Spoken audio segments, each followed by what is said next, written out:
So today I have a great pleasure of having Mr. Metaverse himself on our podcast today, Aragorn Meulendijks. Very good. That was Ah, you got it right first time. okay, that's good. I thought I'm gonna butcher it completely.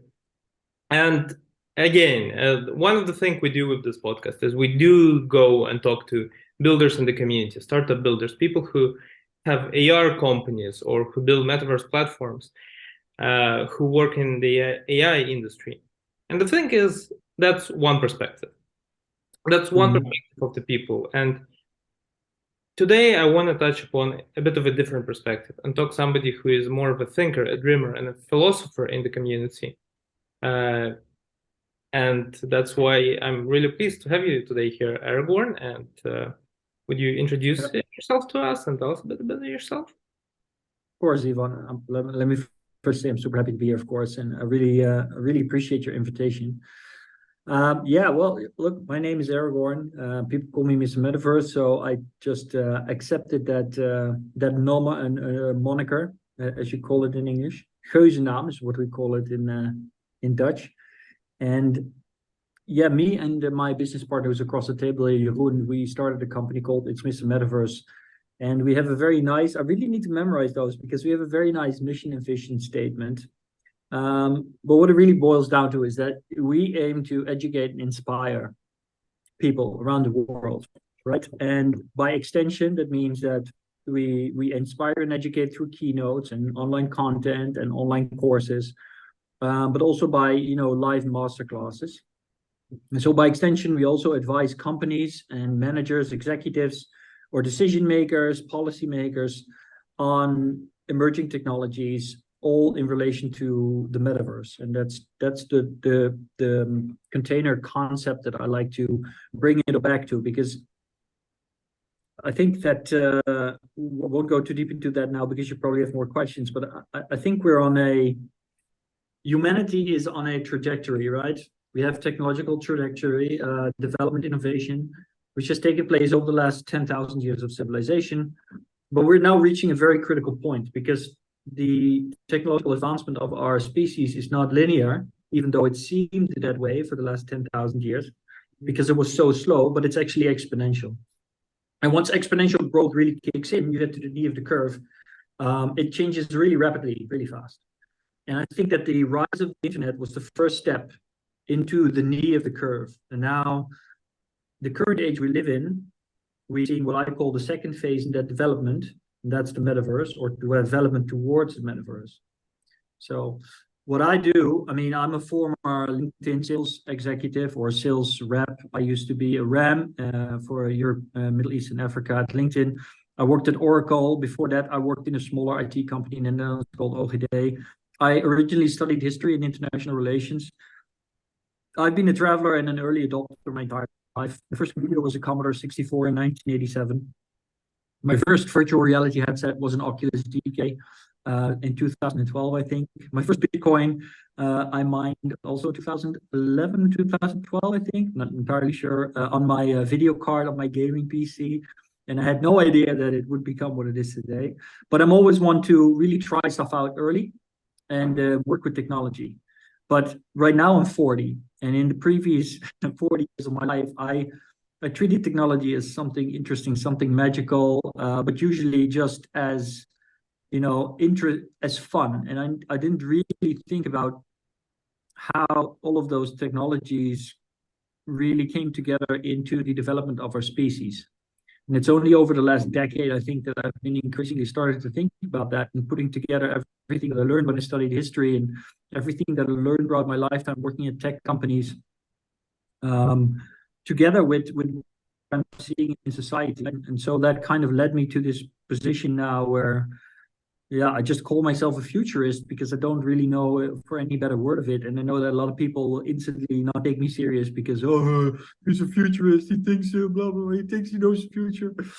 But, you know, that's okay because I'm just trying to do my best. Like, and you already touched upon something important. You talked about builders and non-builders. And I think that you probably saw something I posted today or yesterday about can we please get over the whole aggrandizement of builders, and if you're not a builder, you're not valuable, because I think that everybody has a part to play, right? Whether it's the end consumer or citizen of society that eventually uses the technology to make, because if he doesn't or if she doesn't, then that technology has no purpose, right? It has absolutely no reason to exist if nobody uses it.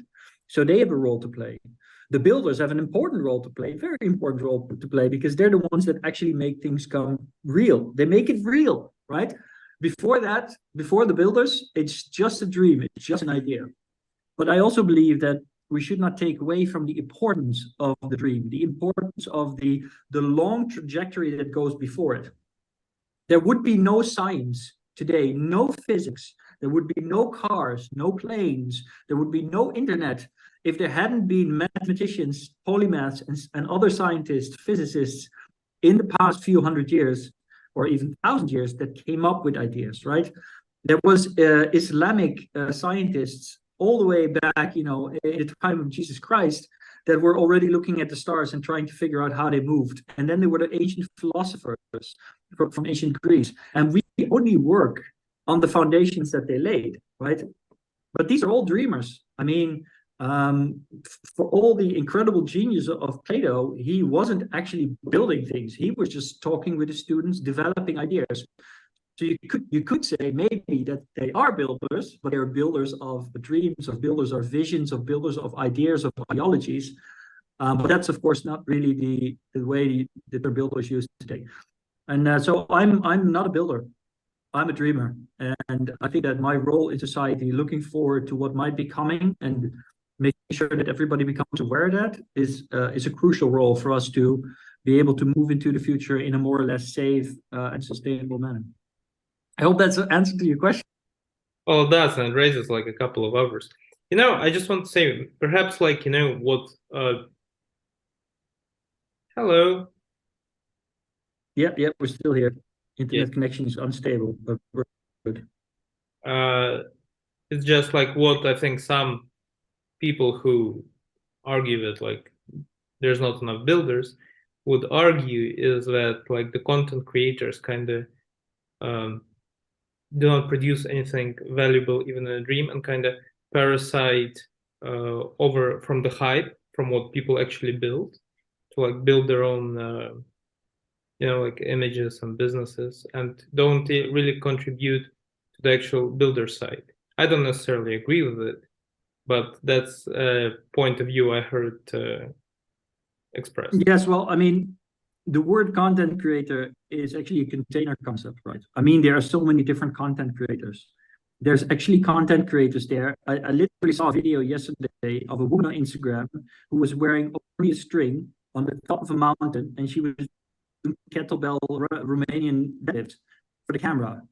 And honestly, it looked ridiculous. And I have no idea what the value was of that video, other than over-sexualized, video to get clicks, likes, and comments. That's the only reason.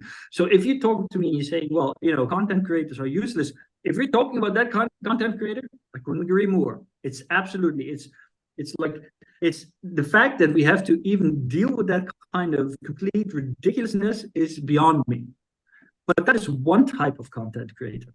And I think that there are many content creators out there that do a really valuable job. I mean, if you're a builder, don't get me wrong, but when I look at the startup scene around the world, I find that the better the idea, the better the team behind the idea, the worse their ability to communicate the value of their idea. In general, there's exceptions, right? There's always exceptions. But I mean, look at Elon Musk. He's famous, he's big, but we can all agree that he's not a good communicator. We can all agree that he has a tendency to do really weird things. And now he is successful and big, we kind of, think it's funny. And we listen to him. But when he was, 20 years ago, very young, for a lot of people, that meant that they wouldn't take him serious. So I think that it's important that there are people out there that are good at communicating and that are doing a very important job of communicating the things that are going on in the world, and communicating, for example, about the projects that builders are working on and how they are relevant to the rest of the world. Because if we just had builders and nobody talks about what they're doing or why it's valuable or how it will change your life or what you can do with it, then those builders wouldn't even be able to get money, right? So yeah, I think that it's an extreme oversimplification to say content creators are useless. Are there useless content creators? Absolutely. Are they useless builders? Absolutely. Are there great content creators? Yes. And they're absolutely important. Are there great builders? Yes. And they're absolutely essential. Right. Also, at the start, you touched upon the exponential growth of technology. Yep. And well, it is becoming exponential right now. And it was always like from the invention of the wheel, it just like the speed of change was right. But for example, human biology hasn't really changed in the last like 10,000 to like 1,000 years. It's pretty much the same. We're still pretty much the same cave people with minor changes, right? Yeah. Well, relatively minor changes in comparison to like the technological change since then. Mhm. I guess me personally, one of the fears I have, and some of the fears I have discussed Mhm. previously here, was the fact that, for example, um, with social media, the way this technology changes even like how the chemicals in the brain work, with like dopamine reaction Mhm. and stuff, and how people lose their attention spans and become irritable in some instances and become addicted to it. I see this as a negative effect of like social media and the technology can have. And Mhm. because we as humans are not really adapted to it, don't you think there Yeah. could be really potential dangers for us as people in the future if the technology keeps on improving? And then we're talking with like the metaverse, we're talking about VR, we're talking about AR. What's gonna happen when you're gonna have like some weird stuff which doesn't happen in the real world at the edges of your glasses all the time, for example. Then we're talking about AI, which will probably replace most people's thinking capabilities pretty soon, and more and more people will rely on AI, even in like the basics of situation. Like, don't you see some potential problems with it? It's not just optimistic. Um, that's a nice and leading question. Don't I see some problems with it? um, well, I mean, yes. The simple answer is yes. Of course, I see problems with it. I don't think there's any development in the entirety of human history, maybe even evolutionary history on the planet, that doesn't pose problems. I mean, mm, when the dinosaurs came into existence, some of them grew up to be grass eaters, and others grew up to be meat eaters. That was a big problem for the grass eaters, you know. Um, so yes, there's always problems. We have to accept that, and I think to some extent, our whole existence is based on the fact that there are problems. You know, it's kind of this is very becomes very philosophical to some extent, but I mean, what would life be if there were no problems to solve, right? What would life be if there were no challenges, if there was no horizon, if there was no next frontier to go to? Then life would be, I think at least, pretty meaningless. You know, what would we be doing? How would we spend our time? You know, don't get me wrong, I love spending my time reading about science and kind of theorizing about, you know, where we come from, where we're going, how the brain works, and what we might achieve in the future, how we can create AI and how it will change society. But ultimately, I think the only purpose for us to be is to solve problems. So I think that's not necessarily a bad thing.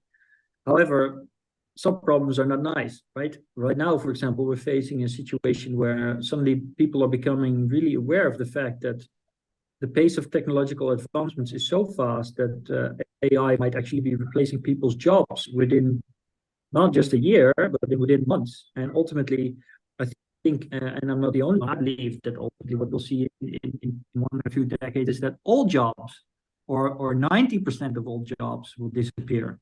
The whole the whole fundamental foundation, that's actually That's double fundamental foundation. But the whole foundation of our current economic system, which is of course capitalism, late stage capitalism, neoliberalism, and our society are built on the assumption that people have jobs, therefore create economic value, and through that economic value, they also hold power and sway in society.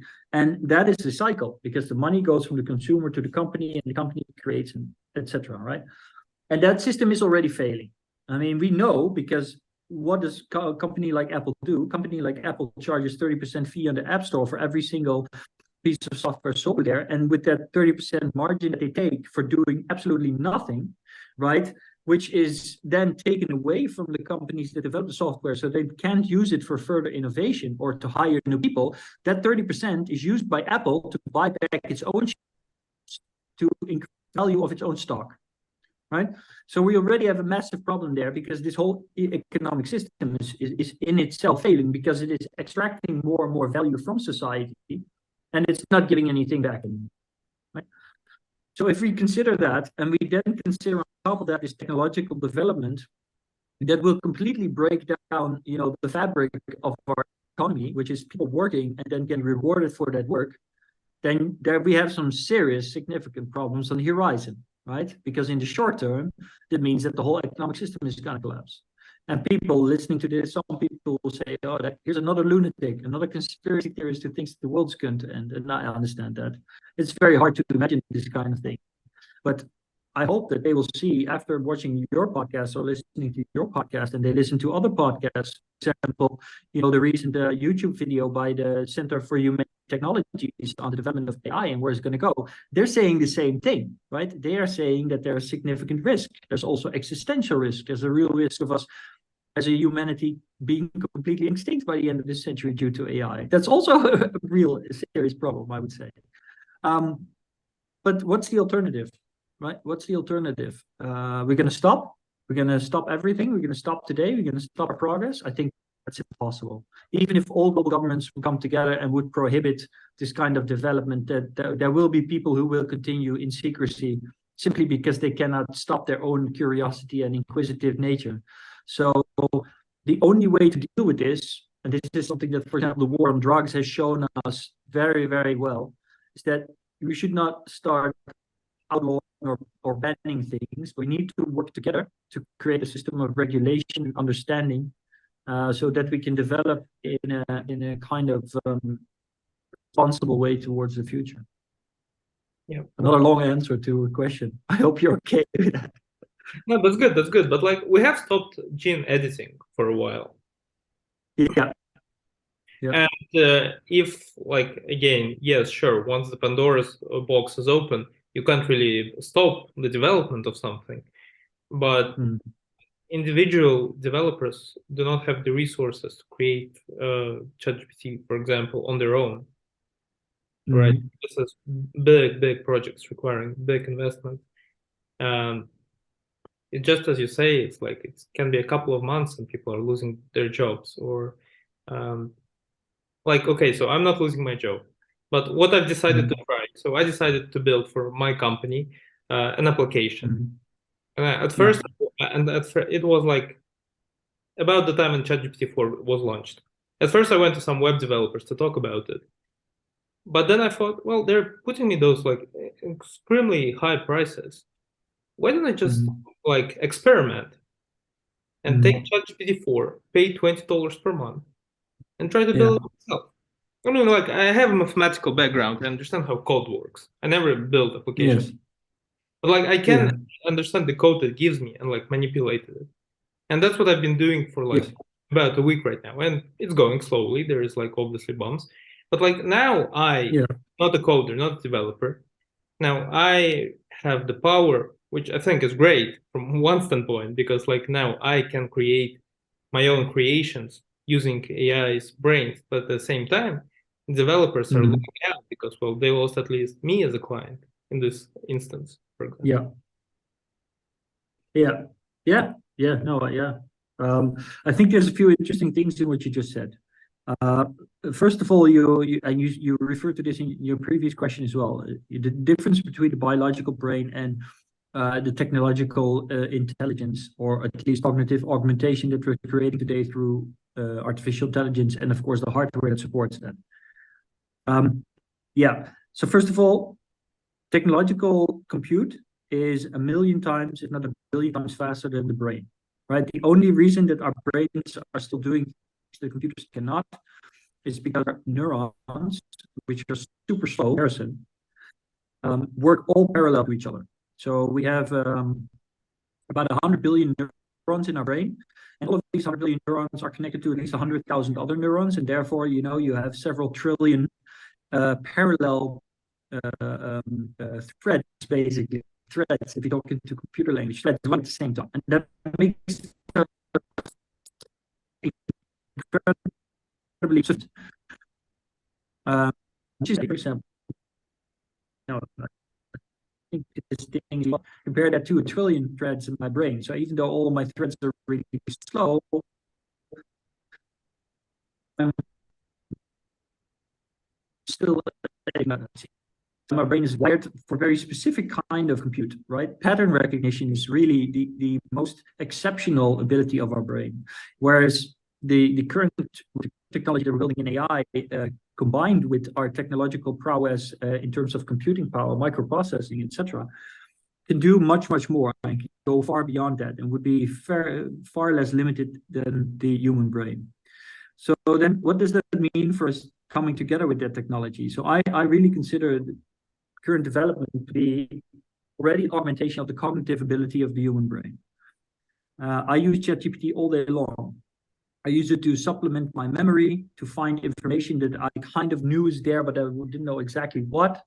I use it to kind of structure information in my brain more quickly in a way that makes it better for the kind of content I'm trying to create. And so there's another 100 ways I already use that. And that's only going to continue, right? Because what's going to happen next is that the interfacing for us with this technology will improve.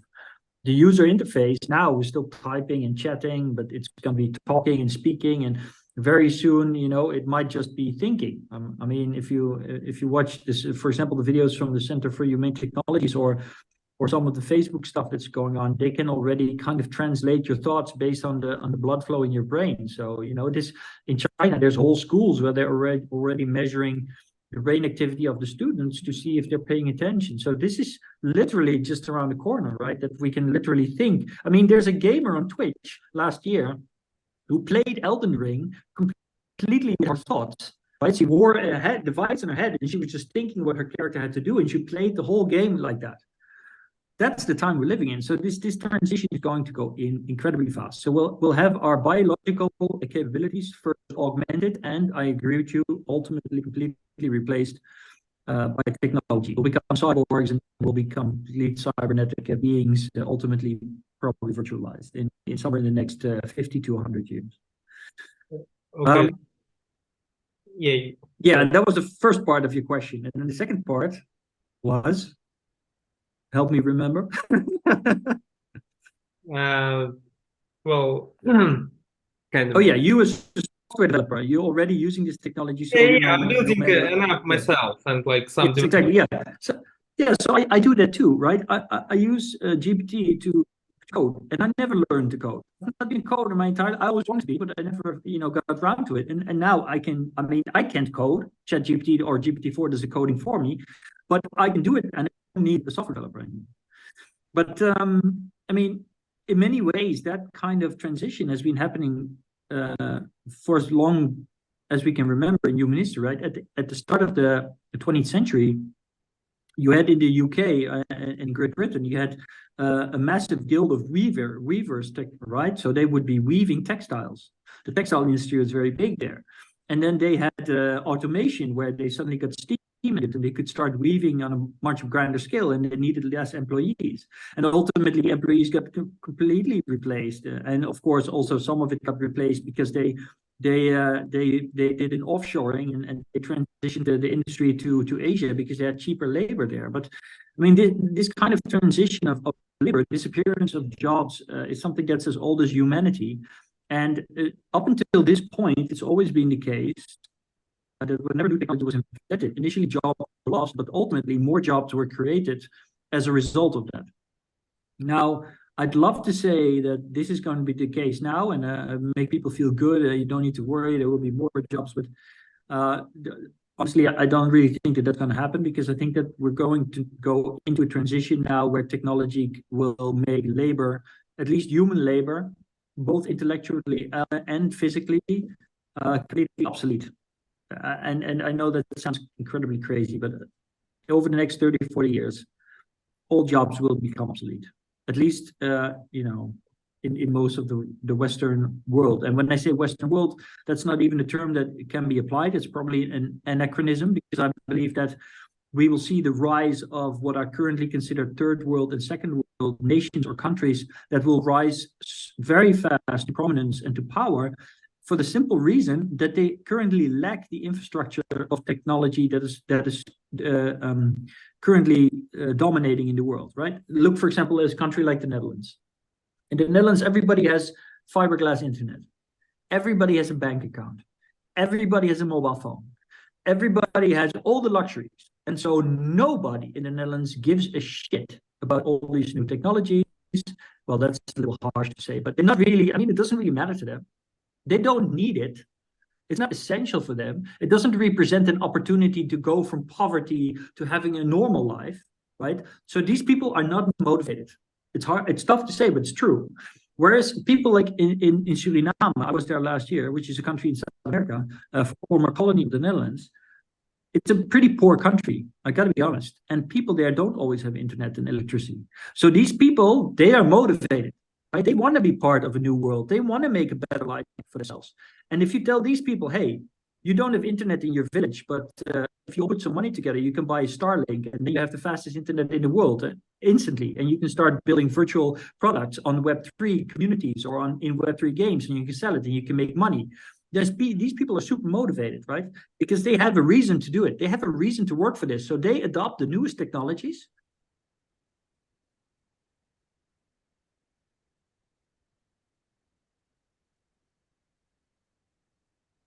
Fading for a little bit. You can still hear me, right? So parts of the world that are lagging behind now will suddenly jump over ahead of the competition because they are so eager to adopt these new possibilities once they realize the potential.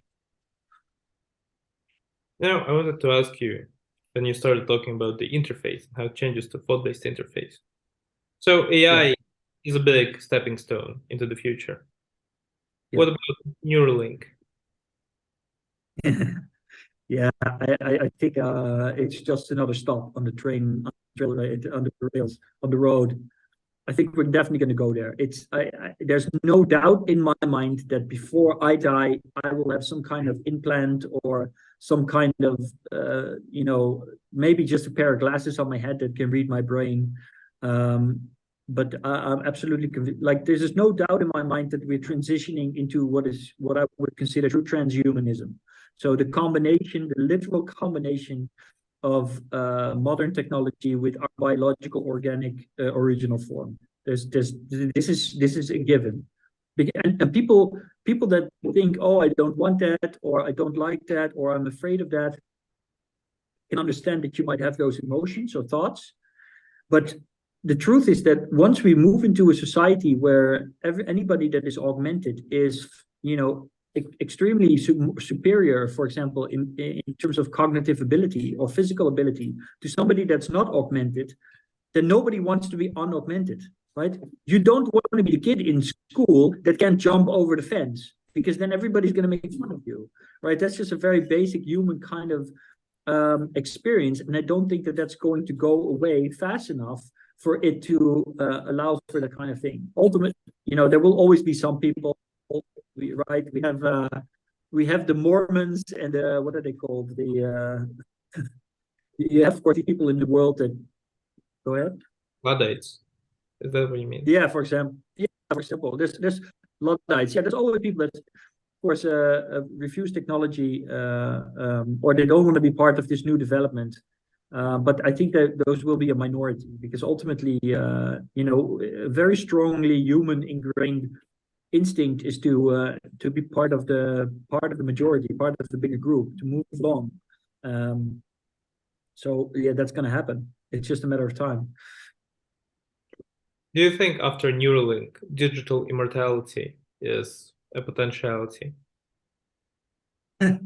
Yeah, well, this is of course a really interesting topic because the first question that comes to mind for me is what is immortality, right?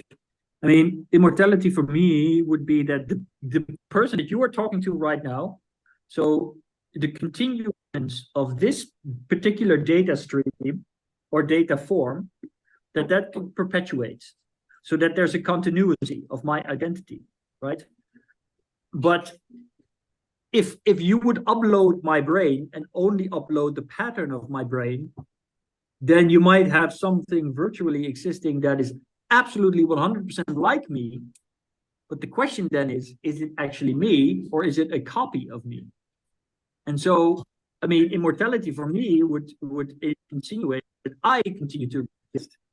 And if we're talking about virtual immortality where my consciousness is uploaded, it's actually really not uploaded but copied, because even current day technology, if we have an internet upload or download, it's basically a copy of the data, right? It's not, we're not transferring the actual particles, the physical particles on the hard drive where that data exists to another hard drive.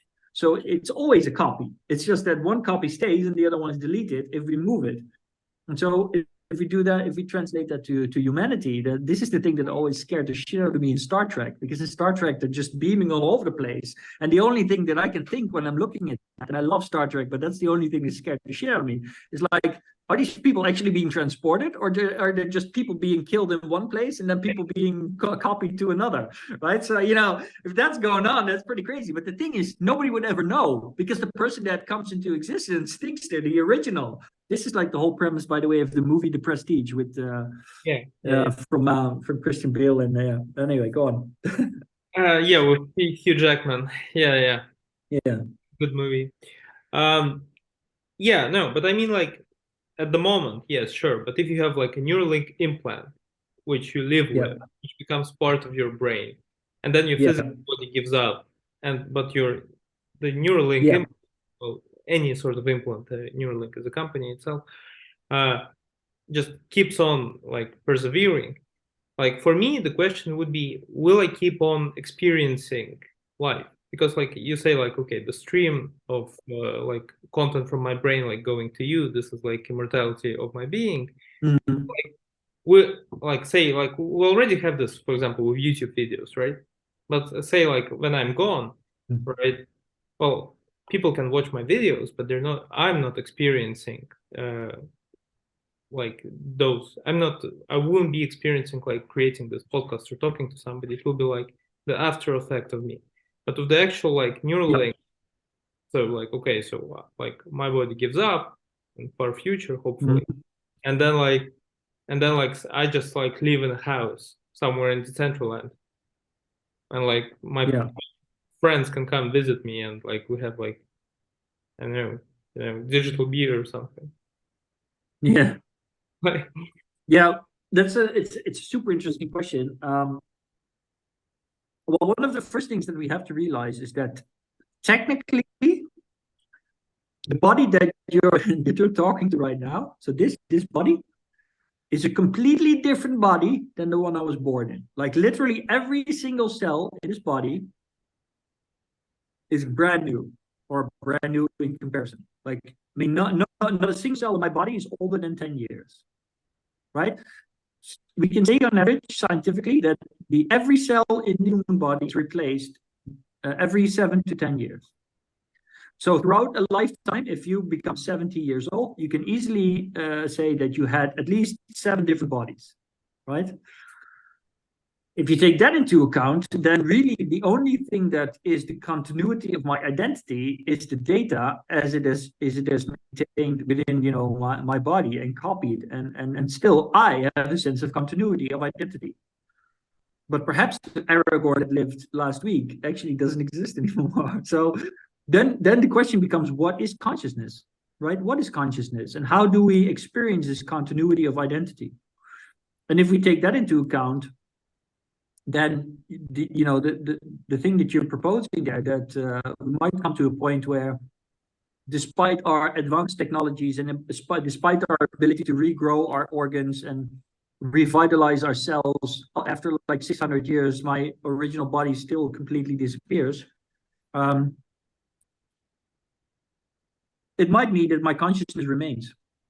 That yeah, it will just be on a digital in a digital place, because slowly but surely all the things that made me were transferred, and there's still a sense of yeah, it's a very complicated question. I know that scientists think about this more often, because if you replace all the parts in a car, when is it no longer the original car, right? At what point does it stop being the original car and start being a new car? Nobody knows. Nobody knows. So I don't know. You probably, when I think about it like this, I think you're probably right. Ultimately, maybe you're right. The virtual immortality is just around the corner. Maybe we can have this conversation again in 100 years, Ivan. Sure, definitely should. I'll send you the calendar link. We should book. Yeah. So to bring it back to the ground level a little bit, into where we are right now. Yeah. So obviously there are a lot of companies who are building Web3 Metaverse projects from the ground up. Yeah. But what about the companies who are the normal companies, the old kind of companies, let's say, and they need to go into Web3 or the Metaverse? How should they approach it? Yeah, yeah, good question. Well, I think first of all,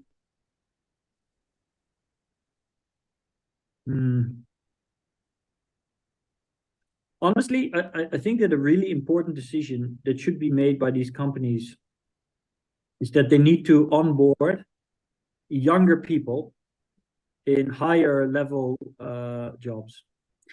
So let's take, for example, a company like Apple. I'm just going to take that as an example. I don't know how the board of directors is, what the consistency is, but I would recommend a company like Apple to get somebody on the board as an advisor or consultant who is like a Gen Z, right? Somebody that's mainly barely into their 20s. And I know that for a lot of these companies, this seems absolutely bonkers. The whole idea of doing that, just why would we want or do that? These people are inexperienced and they don't understand blah blah blah. All the things that old managers would say, you can imagine it. But I think that again, coming back to the exponential curve of growth and change, because change is going so fast now, you cannot wait anymore. You need to understand that generation today, right? Because they have such a different view. We're now facing the biggest generational gap in the history of mankind, right? We have a generation boomers who barely just experienced technology as we know it today in the internet, because they were already, past the midpoint of their life when the internet came to prominence. We have a generation that's completely millennials, etc., that are spent half their life using all of this technology, and then we have Gen Z, etc., that have grown up with it and never known anything else, right? So there's a massive, very rapid, complete generational gap. When I do my keynote, I ask people, what do your kids do? And they say, yeah, well, they play Minecraft and Roblox and Fortnite. And then I ask them, do you know what they do there? And they say, no, I have no idea. I don't know. What are they doing? They're building mattresses. Some guy told me once, mattresses. I said, what did they do with the mattresses? Yeah, they sleep on it with a digital avatar. And then he laughed. I said, why are you laughing? And he said, yeah, I don't know. I don't really understand what they're doing. See, and this is so characteristic for the age that we live in. We have generations that are, connected, but don't understand each other's lives anymore. If you would be born 100 years ago, your grandmother or your grandfather would have had more or less the same life as you had, right? Yeah. They would go to the same pub in the same street or to the same bakery. It was just the father, and you would go to the son. So that's the way life was. It was pretty, apart from wars and things like that, life was pretty consistent in the way everything was. But now that's no longer the case. We have a complete complete massive generational gap. And so these companies don't understand their own consumers anymore. And if they want to understand the next generation of consumers, if they want to understand the next generation of employees, then they need to have somebody that can explain it to them from that generation. They cannot just rely on some kind of report or an HR employee. So my advice for these companies is start talking to younger generations and take them serious. That's one. And the second thing is you got to embrace technology. I mean, I don't think there's a single company in the world today that can do without a research and development department or an experimental department. Doesn't matter how big or small you are. If you don't have at least 2 or 3 people in your company that are all day long looking at, what are new technologies, how are they being used, how can we implement them, then you're gonna get behind the curve. You're gonna be irrelevant in a few years because you don't see what's coming. Well, that's like you say it doesn't matter how big or small you are, but if we're again talking about the metaverse, and I'm looking at it from the standpoint of, for example, marketing. So there are a lot of most of like well-known metaverse marketing is obviously somebody like Nike or a concert done right in the metaverse, or like fashion shows by famous brands. And this seems to me like, well, first of all, I'm not sure. I haven't seen the data if they actually make any profits from it or just like a PR stunt. But it seems to me that this type of marketing, and that's where I wanted to ask you about meta advertising, is how should I put it? It's rich people's game, because like small companies don't really have the necessary funds to actually throw stunts like this or like events like this in the metaverse, right? And like a lot of it, like who has the money to develop their own metaverse platform, for example? Like, well, not a lot of companies, relatively speaking. Yeah. Well, yes and no, because what you're saying is actually already outdated. So let me explain. I worked at a company called Your Open Metaverse, Jon, right, in 2022, together with Jeroen. And they're building a platform that combines Unreal Engine and Unity with a blockchain, in this case Solana, so that it's Web3 interoperable. So you can have NFTs and environments and all of that. When I was working there, we built a virtual avatar in Unreal Engine for me, photorealistic. To do that, I had to go to the University of Breda. They took, I went into a machine with like 64 cameras or more, took all the pictures, and then it took weeks, even months, for a team of developers to change that into a photorealistic avatar. The whole thing cost about 40,000 euros. Yes? Yeah. Well, we have MetaHuman with Unreal right now. Exactly, and this is exactly my point. In less than a year, we got MetaHumans, we got technology where you can like nerves and well, not photogrammetry, but basically stuff that's even better than photogrammetry. I can now create a photorealistic avatar of myself in a week, just with my iPhone, right? And this is the deflationary power of technology today. What was 40,000 euros just a year ago can now be done for 400 euros, right? And in a fraction of the time. And we're not even getting started, because you know this, I know this, because we follow this stuff all the time. For the people that listen to your podcast, I've seen over the last 4 to 5 months, I've suddenly seen the integration of ChatGPT or GPT kind of technology, AI, with Unreal Engine and Unity, where rather than having to actually program things and know how Unreal works, you can just type in a text box what you want and it gets created for you. So the skills, the resources, the manpower, the money that was needed to create very high level expensive productions, whether it's for the movies, for the gaming industry, for the metaverse, for anything, that things that used to cost hundreds of thousands or millions of dollars or euros just a year ago can now be done for a few thousand. And if you extrapolate from that the curve where it's going, that means that in a year from now, that can be done for a few bucks, right? People at home will be creating content that is of the same quality as what Hollywood used to produce for hundreds of millions in the past, in a week's time at home for a fraction of the cost. So all of the things that you said are true, or they were true maybe 2-3 months ago still, maybe, but they won't be true 6 months from now. It will simply no longer be the case. I saw an interview with Matt Damon the other day, and he said the reason that we don't see today the kind of movies that we saw in the 90s about love and romance is that we lost the DVD industry. Because movies back then made a lot of money through DVDs. So they had a release in the cinemas, and then they had a DVD release. And because they made money twice, they could produce things that cost more relevant to how they make money. And that disappeared. Now all the money needs to be made in cinemas, and they need to be movies that bring people to the cinemas, because otherwise they won't come, because they will watch it on an online streaming service or whatever. But now we're going back. Now we're going back because the cost of production for top quality production is going to go exponentially down. And suddenly they will be able to create all kinds of cool things. So I think for the artistic world, for example, this is going to be a renaissance. People are complaining, they're afraid of losing their job. But I actually think it's going to be incredible for an explosion of new kind of art projects and expressions in all kinds of ways, whether it's visual or music or whatever, because the level of resources and skill required to make it is going down. So all you really need to create something really good is a great idea and the willingness and the perseverance to master the technologies necessary to create it. And everybody can do that. Anyway, I'll stop my rant now because I tend to go on long rants, but still. That's not a rant, like I agree with you mostly, but like wouldn't that be the question now of onboarding of more users into the space?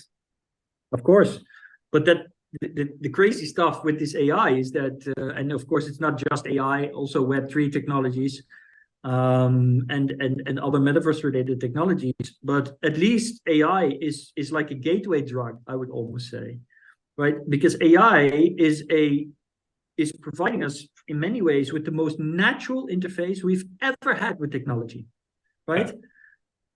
Yeah, you can just communicate with it like you do with a normal human being. Like you do with your colleague. If you hire a carpenter to renovate your house, you talk to them, you explain what you want, they understand, they ask a question, and they build it. This was never possible with technology because technology didn't work that way. But now we have an interface that allows us to do that. So it's simpler than ever to engage with technology within a year on almost everything. So onboarding will not be an issue. In fact, I've been telling my mother for over 2 years now. She always says, Aragorn, it's so complicated on my phone. I have my identity for the government and I need to check my emails and I don't know how it works. And I say, okay, Mom, I know it's really tough right now and it sucks, but trust me, in 2 or 3 years, it will become super simple because you will just be wearing a pair of glasses that will explain to you what's going on and what you need to do and help you with everything. And I've been saying that for 3 years now, and now it's happening. It's happening. It's literally happening. That's great.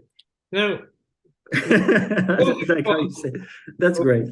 With your no, like, but again, I agree with you about the interface being again like the only better interface is probably if we're actually gonna go into thought-based interfaces, which admittedly, as you said, it still scares me. I am very protective of my humanity, and I get the fact about like improvement and like not wanting to be like somehow less abilities than everybody else, but I'm just not sure what implanting anything into me will actually lead to me losing a part of me. Like I don't know, those are philosophical questions. From utilitarian purpose, yeah, definitely, like implant me everything you can, just the most stuff. But like from like philosophical, from humanitarian, I'm like, yeah, no, I like the idea of singularity. I like the idea of transhumanism. But like, are you also this? Okay, so let me ask you a question. What did you eat today? well, I had a pizza today. You had a pizza. Okay. Was that a very healthy choice? No.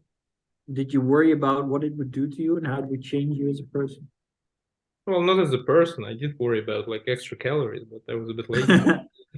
Yeah. See, but this is the thing, right? Actually, science is proving more and more that there's a very strong connection between our brains and our mental health and our gut. I don't want to show you my gut, but anyway, between our gut. So what we eat has a massive impact on how we think and who we are and how we operate, because we are literally what we eat, right? There's a reason we put it in our mouth.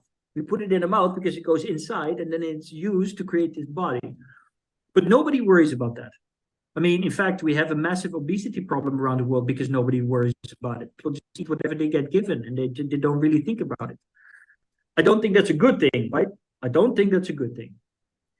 But if you bring the two extremes together, so you're saying, okay, on the one hand, I'm saying, on the one hand, we see a world that doesn't care about what they put into their bodies and how they change their bodies because it's something that they just do. And on the other hand, we have people that are now worried, well, if we put technology in our bodies, what's that going to do to us? I think what's going to happen is the truth is going to be somewhere in the middle. Over the next years, we'll realize that we really have to pay more attention to what we eat, because it's important for our health. And we'll also come to understand that putting things in our body, doesn't matter whether it's food or technology, there's benefits, there's changes, and we need to make serious, conscious decisions on what we want and what we don't want. But ultimately, I think that humans are very much orientated towards being part of the majority.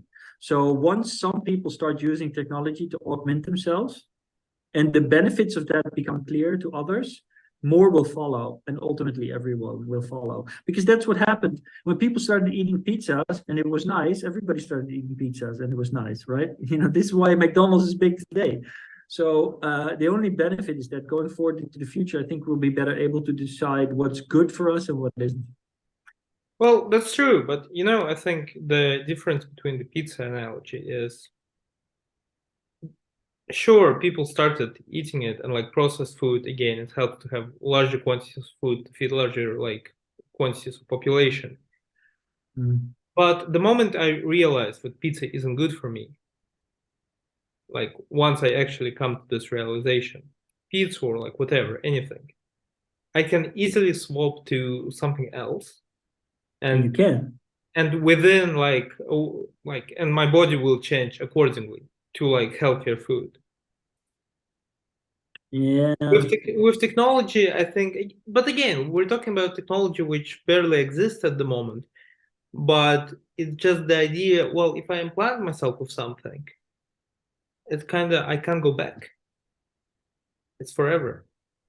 Yeah, well, depending which one, but if it's like a brain implant, which changes the way I think on a fundamental level, like integrates AI straight into my brain.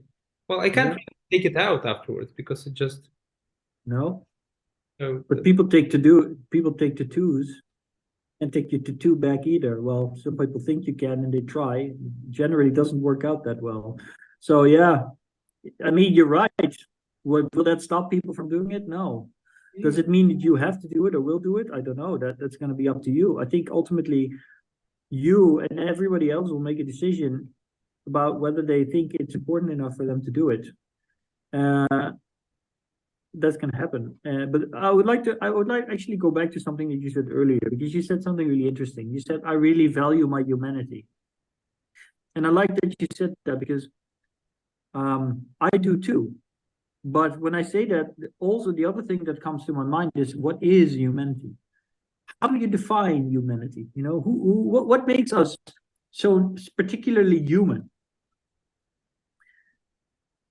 It's a really hard question to answer. And I know that there are answers.